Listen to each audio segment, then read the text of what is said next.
I remember I said to my good friend once who was visiting from France, I think I forgot why I was mad or how it came up, but I told him my mother would tell me back in the day when she was pissed at me for whatever reason, that she wished I had died in that car accident in Mexico.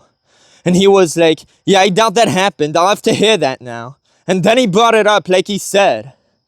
And my mother wasn't upset at me at that time either, so it hurt more, her having to hear that, well, so he said you said this back then.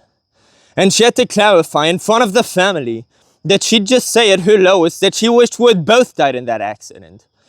Guess that's just the way I took it. She'd self-deprecate and use that as a way to attack me and self-deprecate based on my moral character for continuing to have those disorders she keeps telling me to get rid of. I'm really showing my true colors and hers for having raised me.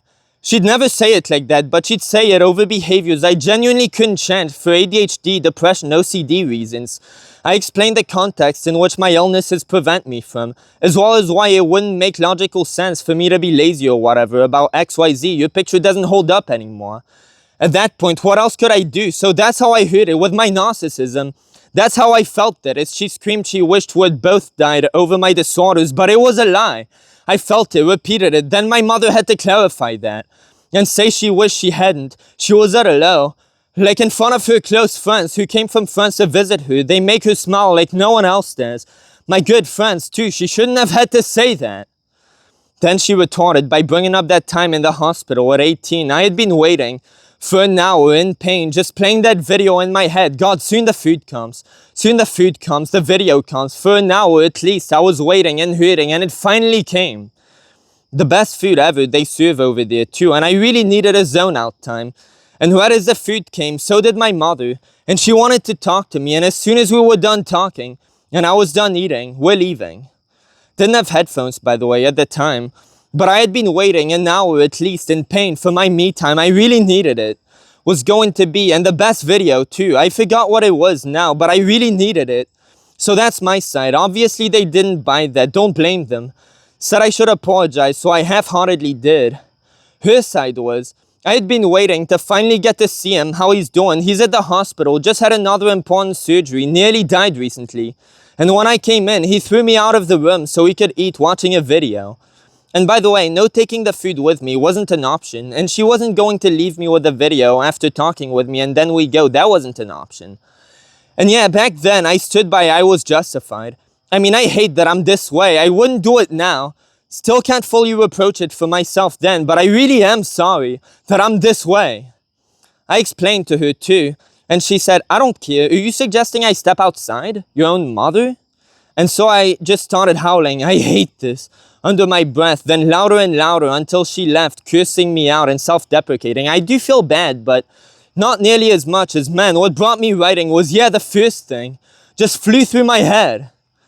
And I really wanted to go and apologize to her for it, for telling my friend that, making her defend that. Nobody needed to know. It was wrong. I shouldn't have told my friend this, and it was a lie too. I wish I could take that back. I hope it doesn't hurt her somewhere at the back of her mind.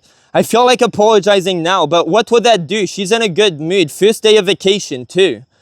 Would probably just bring back memories she doesn't wanna, but I really am sorry. And all that was from her mental episodes, and goddamn, mine are way worse, even though I managed to hide them. And I get why she took the arc of blaming me for these things I had, even though I explained.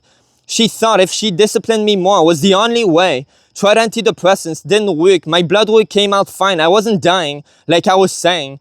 Tried my way, didn't work. Now let's try hers. How did she get over depression? Just suck it up, what she told me to do. But it wasn't the same for me as it was for her. What a shame. We were just speaking past each other. And until I strategically learned to ignore her, ignore the noise, I kept sinking lower, man. That was a big necessary building block in getting better. But she's literally always done everything for me. I can't think of a more loving, dedicated, caring mother to have, but when times were rough, I didn't know what to do. Ended up hurting myself a lot. Guess she didn't know what to do either. Ended up hurting me a lot too. Just sometimes you don't know how to love right. You just try your best, and then it hurts. She's always tried her best, just like I've tried my best. I've hurt myself far more than she's hurt me. I don't know why. I can't just keep all this to myself just for privacy's sake. I don't know what I'm doing, man. I'm just a fucking embarrassment. And I'm pissed off. And I get feeling like you're trying your best, your world collapsing around you, then your kid's collapsing. What you gonna do? Looks like he's doing it to himself too. He sure was. I sure was. And you refuse to believe he just can't help himself. Isn't it better parenting at that point, once meds don't help, to keep saying, through any gaslighting you can, that you better get off your ass? Oh my God, look at me. I'm hurting so much. Look how I'm doing for you. What you're doing to me. Wake up! But I wasn't asleep. I wasn't lazy. I was just depressed. We all make mistakes sometimes. Could you blame us? Could you blame her? But it still hurts. Somehow, too much for me to stop talking about it. I don't know why. Maybe just a sense of betrayal I felt as she kept accusing me of betraying her before I learned to tune it out, man. That really got to me. I don't know why I'm still whining about it 5 fucking years later now. What a shame that is.